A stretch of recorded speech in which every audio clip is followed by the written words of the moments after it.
Apnea of prematurity is a condition that is common among premature infants in Kenya as it is globally. It involves pauses in breath that lasts more than 20 seconds, often accompanied by brachycardia, which is slow heart rate, as well as oxygen desaturation. The Ministry of Health has developed national guidelines for managing the AOP, emphasizing on both the use of non-pharmacological and pharmacological treatments.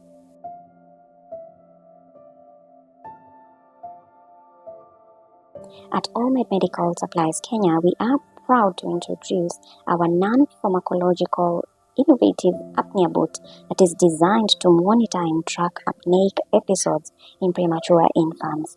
This cutting-edge technology is a game-changer in neonatal care, offering real-time tracking and alerts to ensure timely interventions for these vulnerable newborns.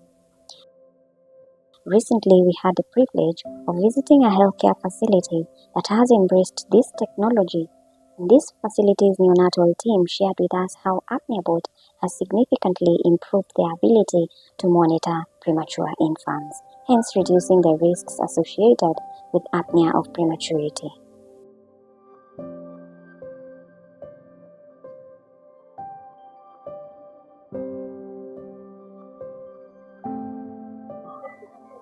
Okay, my name is Virginia Njoki-Njoroge. I'm a neonatal nurse. I've experience of taking care of the neonate for over 7 years. I work in newborn unit, this is where we are now, in Kiambu, County Referral Hospital. Our bed capacity for newborn unit is 50, but we always see babies up to 80s. Like last week, we were so busy because of the Nairobi County up to 90, Nairobi County issue of strike. So it's a busy unit, but our average capacity is 70, but our bed capacity is 50.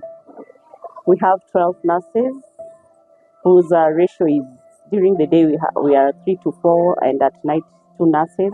And you can see now the ratio is 1 to 35 at night, because the average is 70, then during the day it's 1 to 23, around there. So it's a busy unit where we receive the small and sick neonates from various places, even our referral facilities, from level 3 and 2, who are outborn or those born before arrival. Those are the babies that always come in NBU for various interventions, to include CPAP, to include the phototherapy intervention, kangaroo mother care, exchange transfusion, blood transfusion, oxygen supplementation, intravenous fluid administration, medication. So those are the category of babies that always receive, the small and the sick neonates. So per day we always receive 8 to 10 babies admission, that is from inborn facility, as we wait for output.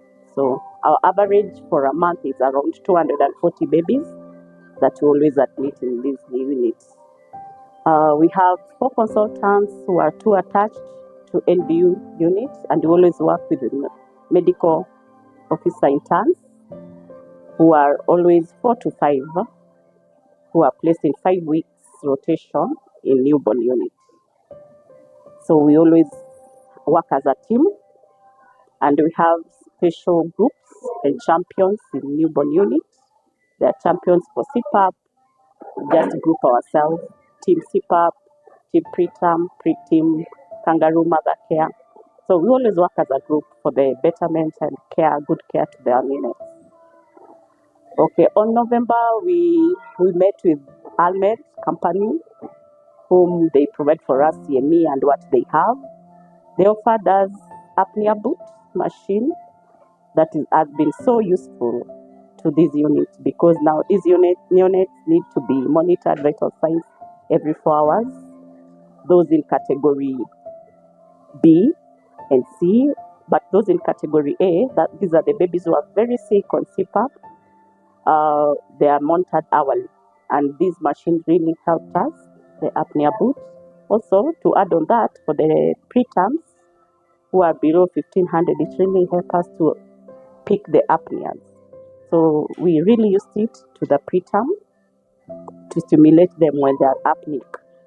Currently, from November we had caffeine, which worked well now with the apnea boot, just to alert us with the apnea that caffeine helps in reducing the incidence of apnea.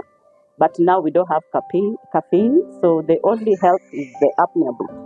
That's the time it tells us this baby has apnea, and the more the frequency that it always peaks, it warrants us to think of maybe searching for caffeine.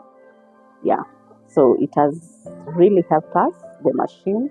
It has an audiovisual alarm that gives us an alert in case kuna anything about the apnea, that it will help the nurse to have an intervention that is more than stimulation, maybe a secondary apnea that can be any other thing other than the normal apnea that needs stimulation.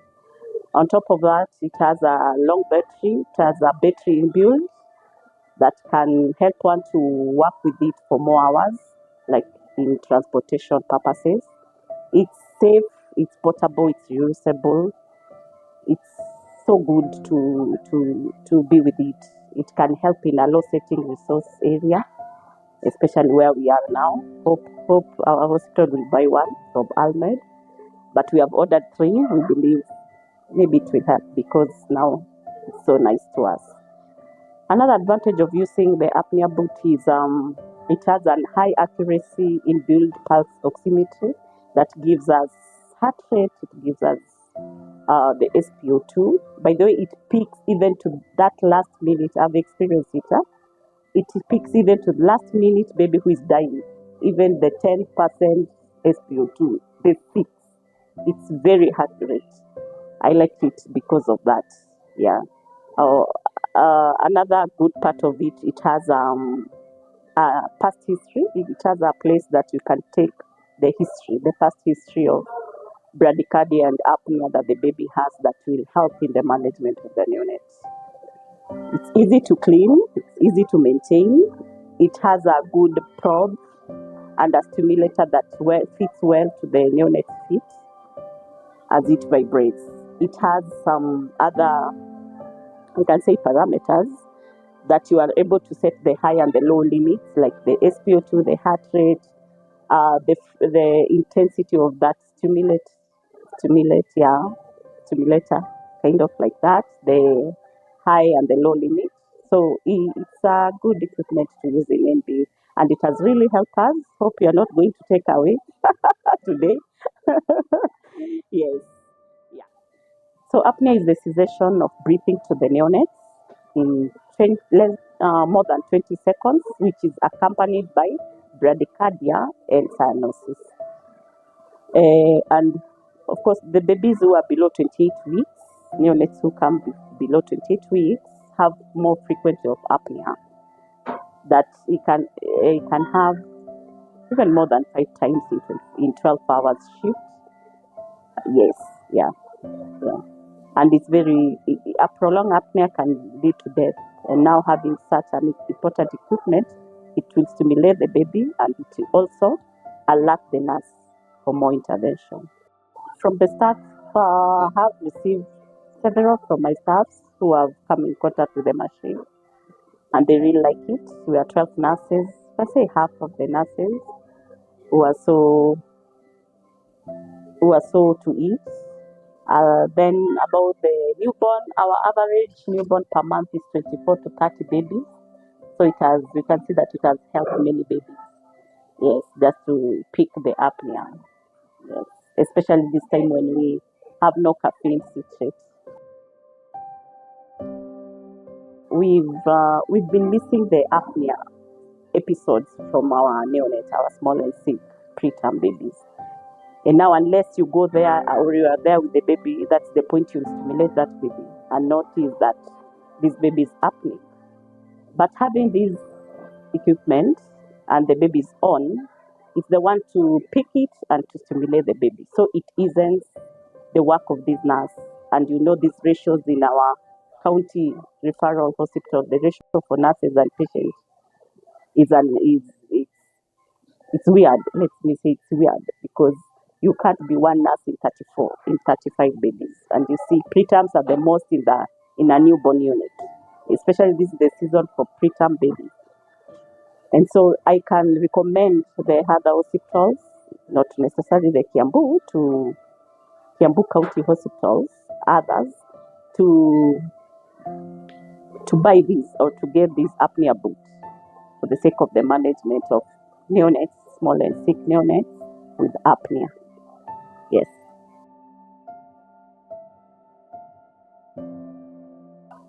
So when we are using the criteria that we use to our neonates whom to have the apnea boot, because we have one device, we identify the most sick baby in category A. Category A patients are the ones that who need respiratory support, who have that frequent and prolonged apneas. And of course, those basic babies below 28 weeks, automatic they will have apnea. So those are the babies that we really and has a high chance of living. That's the criteria that we always use, so that you can use this apnea boot to that neonate. Yeah.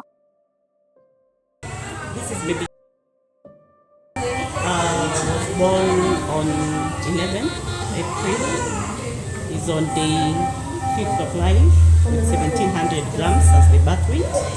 Currently he's on feeding EBM 15 days. The hour he's on oxygen therapy by nasal prom, he's on phototherapy, and he's on continuous monitoring of the temperature. Now baby has episodes of apnea, so I want to apply the apnea boot to the baby, and I'll start by hand and gel. Proper sterilization of the apnea boot between newborn use is crucial to ensure safety and prevent cross-contamination. At Allmed Medical Supplies, we offer a comprehensive range of infection prevention and control products that are specifically designed to maintain hospital equipment like the apnea boot. These products not only guarantee effective sterilization, but also help extend the lifespan of devices, ensuring their reliability in delivering critical care.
The device's advanced features such as continuous oxygen saturation and heart rate monitoring, coupled with its user-friendly interface, has made it an invaluable tool in the neonatal intensive care unit and also the newborn unit.